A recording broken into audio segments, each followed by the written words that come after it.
Good evening, ladies and gentlemen. This is Javier with The Real Javier Novoa, a channel, a platform, and a modality where we apply the principles of spirituality, philosophy, mysticism, business, and good planning to rapid lifestyle transformation, or more specifically, getting you free from a job or a boss or a business that takes all of your time and all of your effort, if you don't like that. And we are getting down to the nitty-gritty, ladies and gentlemen. Just finished Labor Day and had a great, relaxing weekend. Didn't do anything business-related except for some vibrational and conceptual fine-tuning, some contemplations, and I got great benefit. I hope you also took some days off and did some of the steps of the process that we talked about next week. We're going to be going back into it this week. We're entering into the working week. It's going to be Tuesday probably by the time you see this. We're entering into it with passion, with drive, and with a knowing that we already are free, that we already are where we want to be, and all that's required of us is that we allow for the unfolding of that and have fun and get our hands in the clay in this planning process, where I'm going to teach you to let the right brain take the driver's seat and utilize all of the forces of the universe, including left brain, to get us where we want to be. Of course, left brain is going to figure in prominently as well, but it's going to be subdued by the true reason, which is the right brain. Stay tuned for that, ladies and gentlemen. So, of course, before we start the video, I want to invite you, if you have not already, please subscribe to the channel. Hit the subscribe button below, because your subscribing will not only join you with a community of master manifestors, pulling our energy together and getting further than we would if we were just alone, but it'll also help us get the word out in this great awakening, playing our own role in this great awakening, which is sweeping the world. And of course, the times, ladies and gentlemen, do call forth that. So I will give you a moment to subscribe to the channel. Thank you so much for subscribing. Ladies and gentlemen, our video yesterday hit a nerve, and it is, up to the moment, up to date, the fastest growing video on the channel. It's already gotten, I think, 215 views, and that's just within a day. It's many times more than the average views within a day that we get for videos. The channel is growing. I will invite you to please watch that. It's called Screw Your Job, and it's basically a challenge to you to stop seeing your job as some kind of sacrosanct thing or entity, and start seeing it for the non-existent that it is, simply a stricture and an imposition from the prison grid that wants to keep your energy trapped, that wants to feed on your energy like a pendulum. And of course, for more information on pendulums, see Vadim Zeland and Reality Transurfing. But I would invite you, all of you who have not, watch that video. We will put in the links. Of course, I think it's going to be one of those viral classics that basically get this channel more exposure and get you on the path to freedom, ladies and gentlemen. You don't have to work. You don't have to have a job. All you have to do is get into the knowing, and then all of the expressive powers will start flowing through you. It's our promise to you. It's our promise to you, if you follow the path that's laid down in this channel, and that we're going to be getting into the nitty-gritty of starting today, starting tomorrow, all throughout the week, and in the next few videos. You will be free from a job and a boss within 6 months to a year, ladies and gentlemen. That's our guarantee. So we're taking a small detour today because I had a question in the comments. I believe it was from the video yesterday, and the subscriber is, of course, a virtuoso in his own right, a musician, and he has many followers on his channel. But this young man keeps going to the theme of fame, and he's asking about fame, and I believe fame is one of his highest desires, what he wants to attain. And I just wanted to go into a small disquisition into fame. What is fame? Because, of course, all of the great spiritualities and all of the great philosophies, including the Stoics, list fame as one of those vices that one should not attempt to get to. Now, note this distinction carefully. One should not seek fame according to these philosophies, but having it is no problem. And indeed, having it is among the most beautiful things in this life. Fame. Just thinking about fame invokes positive emotions. It evokes excitement. But we want to get to the nitty-gritty of what is fame, why you should not seek it, and yet why having it is absolutely no problem. And it goes back to one of the expositions in the great book by the great Boris Berezovsky, the Russian billionaire, called How to Earn a Fortune. And he basically taught about lust. He said you should not lust after something. Of course, all of the great religions talk about how lust is one of the great sins. But why? Is it simply because you are not to have pleasure? You are not to have a good time. And of course that is not the intention, and it never was the intention. It's simply an understanding, or it's based on an understanding, rather, of how the creative process operates. If you're seeking something general, like fame and so forth, or you're lusting after something, you've already shot yourself in the foot before you've begun. And in fact, I just want to look up the passage here from the great Boris Berezovsky so that I can read it to you, and then we can sort of tie this in with the question about fame here. So, and here's the passage here that we find, and I want you to keep this passage in mind. We're going to attempt to explain this, and I haven't prepared any notes for this, because this is not intellectual, first of all. This is intuitive. You're not going to be able to understand this if you're coming at it from a purely left brain point of view. You're going to have to take it. You're going to have to contemplate it. It's going to depend upon your level of acceptance, your level of receptivity, if you're going to get anything out of this. You have to meet me halfway. So don't try to understand it intellectually. Don't try to take notes and so on and so forth. Don't think about it too much. But I just want you to follow me in your heart, with your right brain, with your spiritual sense, and see if any of this resonates. So, one of the richest men in Russia, Boris Berezovsky, he said this. He said, in reality, the universe fulfills far from all wishes. Now, what he's talking about here is that you can have anything that you want, but the universe doesn't fulfill all wishes because people are not in the vibrational resonance of that. And it's fitting to explain why. He says, psychotechnicians, or those are people who understand basically the technicality or the processes of the psyche, which are basically the steps that we lay out here, how to short circuit that.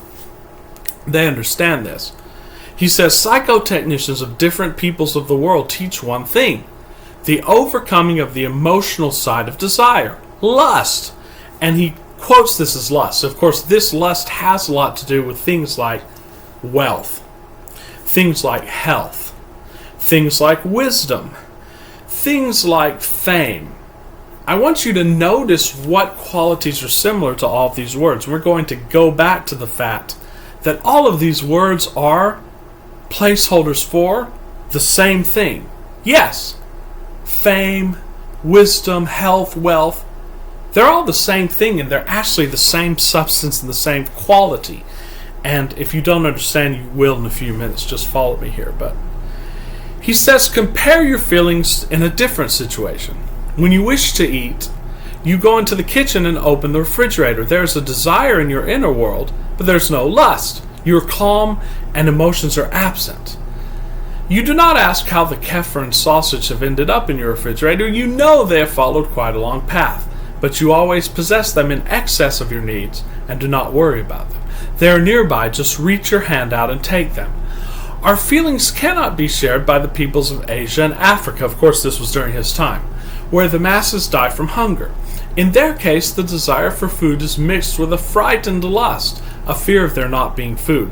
The stronger this fear, this doubt, it is not in vain that the scary expression worm of doubt is used, the smaller the probability of gaining the desired object. Pushkin wrote, the less we love her when we woo her, the more we draw a woman in. So, when you go to the refrigerator for a hot dog, you know that there are hot dogs in there, so you desire it and you go for it, but you do not lust for it. And it's this lust that presents a special problem when confronted with these concepts like wealth and fame and so on and so forth, which is why the great religions and spiritualities warn against seeking them. No, not having them, not knowing that you have them, but seeking them. It's very different. It's like the great Krishnamurti said. If you want something, do not try it. Either do it or not do it. But there's no try. I think that made it into Star Wars somehow. But anyway, he says, the same can be said about money because the principle's the same. I do not know of a single businessman who loves money. And by extension, my friend here, I do not know of a single true artist who has gained fame who loves fame. In fact, it's been said by them that fame is a nuisance. Again, it's what your understanding of fame is. We're going to go into that just a little bit. But businessmen use money cynically and calculatingly, and a love of money would ruin them, just like a love of fame will ruin what you're trying to accomplish. This love admits with lust, so to speak. You know that to make profits, one needs to invest great amounts first. That is, part ways with money, and the more merciless this parting of ways, the better the result. It is specifically the poor, oddly enough, who love money. They pine over it, finger it, crumple in their hands, blah, blah, blah. And this, by the way, goes into people who don't have fame. They love fame, so on and so forth. So what's the point here, Berezovsky said? We're about to wrap this reading up. He says, due to lust, the universe receives an additional wish for difficulty in gaining the desired object. Of course, you'll note the relation here with Vadim Zelen's work, Reality Transurfing, where he talks about importance. If you give importance to something, it's basically as if you're sending a signal to the universe, which is really you, to give me this, but to give me this in a more difficult fashion, because of course it's very important, and very important things desire struggle. That's the whole subconscious framework or groundwork that's in the mix here, so to speak, and you'll see this here very soon.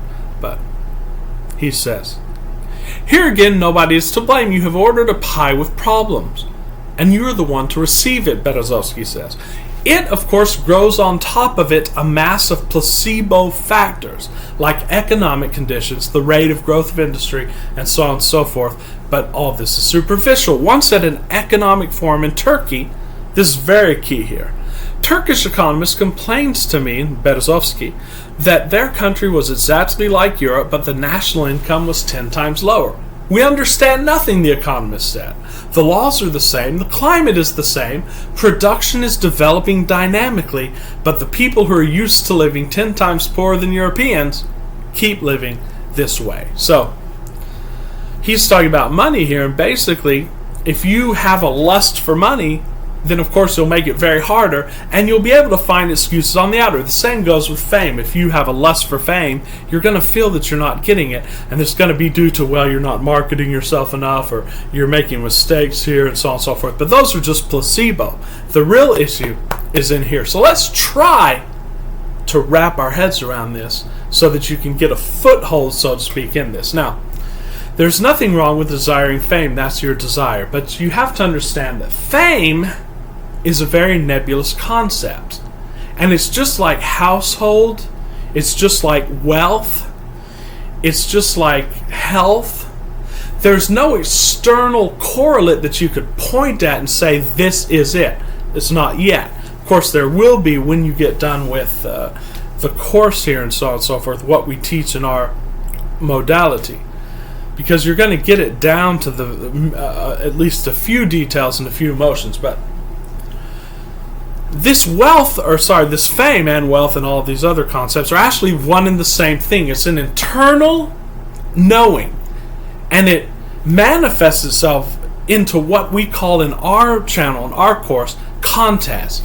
That is what you feel and think is surrounding you, and it doesn't necessarily correlate with physical surroundings. For example, you are a member, let's say you have a job, or you're a member of that company, but if you just look around the room right now, I don't see any emblems of that company. You might have something on your desk and so on and so forth. I don't see your boss, flying around in the air. I don't see your secretary here right now. But yet you know and identify that you are surrounded in a certain sense, encrusted in that identity of being a member of a company. Think of contest in that way. Fame is a a level ground concept, we can call it. It's a ground level concept that can and does convert into context. So what does that mean? It means that you have it right now. And you can go to that right now in a very simple exercise. All you have to do is close your eyes and ask yourself, what does fame feel like? And you don't have to think about many details, just think about fame. And eventually, within a few seconds, you'll feel it, and then you're there. And it's a very general concept. It forms part of what Abraham Hicks calls going general. And you'll know that fame is within you and it's there right now. And if you keep that feeling going and you revert back to that feeling in what we call mental focus, soon you will be surrounded with the trappings of that fame, but it's going to be according to more sifting that you're going to do. Right now, you might not know what that fame means. You might have just a nebulous idea. It has to get more specific and detailed, and that will happen naturally as long as you maintain a certain touch, so to speak, or a certain frequency with that feeling of fame. You can do that. In this channel, because this is a business channel, because this is a channel about rapid lifestyle transformation, we teach people how to go about it more specifically, and it's more fun. By the way, the other way that you can go after this concept of fame is the detrimental way. It's the lust way, and that is trying to get on the outer without specifying it, without first thinking it through, and without getting into resonance with it or getting into what we call state of it.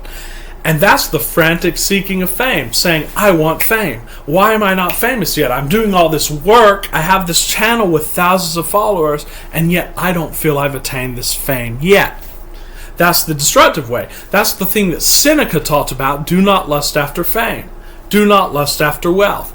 There is something wrong with going after it because you're shooting yourself in the foot. But having it is nothing wrong, and you can have it right now in the blink of an instant. So, what do we teach you to do to bypass this? What I teach you to do is, first of all, journal for a few days and ask yourself, what does fame mean? And you need to get it really specific. Because as all the great inspirational, motivational coaches talk about, if you don't know where you're going, well, any road will get you there because it's nowhere. You need to know exactly where you're going if you're going to take this approach. You can also take the general approach, which is just as good and arguably sometimes better, where you just say, you know what? I feel this feeling of fame. It feels great, and I'm just going to generally let the circumstances coalesce around me. And it's a beautiful way to approach things. And actually, this modality encourages you to take both routes. Approach yourself by going, or approach your intention by going general, and when you feel like it, and when you feel the inspiration to do so, go specific. So how to go specific? Well, first you can actually make a letter representing fame. You can say F, and you can circle it. This is one of the ways to do it. And then I want you to list 5 actual physical, feel it, see it, smell it, or sense it aspects of that fame. So it could be, I don't know what fame means to you. It could be, I have 100,000 followers on YouTube. It could be, I walk into a store and I see at least one person that greets me and recognizes me there for my music, for my talent. You have to narrow this down for yourself. Of course, I am doing coaching calls, and I can take you hand by hand, and we can actually develop a plan to actually get concrete results in a very short period of time. We're talking about days here, not even weeks. But that's an option for you, and I will put my email in the description for that. But you can do this yourself. And you need to list at least 5 aspects of that in your journal. Then list at least 5 emotional feelings that you would have had you that fame. And then what I want you to do is I want you to focus on that letter F, and I want you to focus on a few of those, mentally focus on a few of those physical manifestations of it, what it would be for you. Let's say someone recognizing you in the store, and then I want you to feel those feelings and just keep practicing that. Keep focusing on that. And then it's no longer fame. This is the state that you're in right now. And if you can be in that state right now and then not seek anything on the outer, you're there. Know that you have it, and I promise you signs will start showing up. Then all you have to do is do what you're inspired to do on the outer. And of course, keep doing your work. And there are certain aspects of your work that allow you to get into the nitty-gritty every single day, whether it's writing a song, whether it's recording a video. Keep doing your work, and you know how to do that. You are doing that. Keep doing it and keep improving in that. Improve your skills, constantly seek to improve in different aspects of your work. And by doing that, naturally, you will get to your desires. You'll get everything that you desire. But in your free time and in the time that you have to focus, mentally focus that F or that fame, what it means to you. And it's going to be the aspects of that, and it's going to be the emotional aspects of that. Do that, and I promise you, you're there and you will begin to see results within a matter of days and weeks that will confirm that you're on the right path. It's our guarantee to you. So ladies and gentlemen, thank you so much for watching. As I said, I am doing coaching calls. I'll put my email in the description. You can accomplish more in weeks than some people accomplish in years. Thank you for subscribing to the channel. Thanks for the questions. Thanks for commenting on the videos. And thank you for taking this journey with me. We are going to be starting the next video in this episode of Strategic Planning. I'm going to take you through my war room. I'm going to show you how I do it. And we're going to be giving you a live case study of an actual strategic plan that I am in the process of doing. And we're going to be having more details on that very soon. So ladies and gentlemen, until tomorrow, this is Javier with great love and appreciation. Happy Tuesday, and I'll see you soon.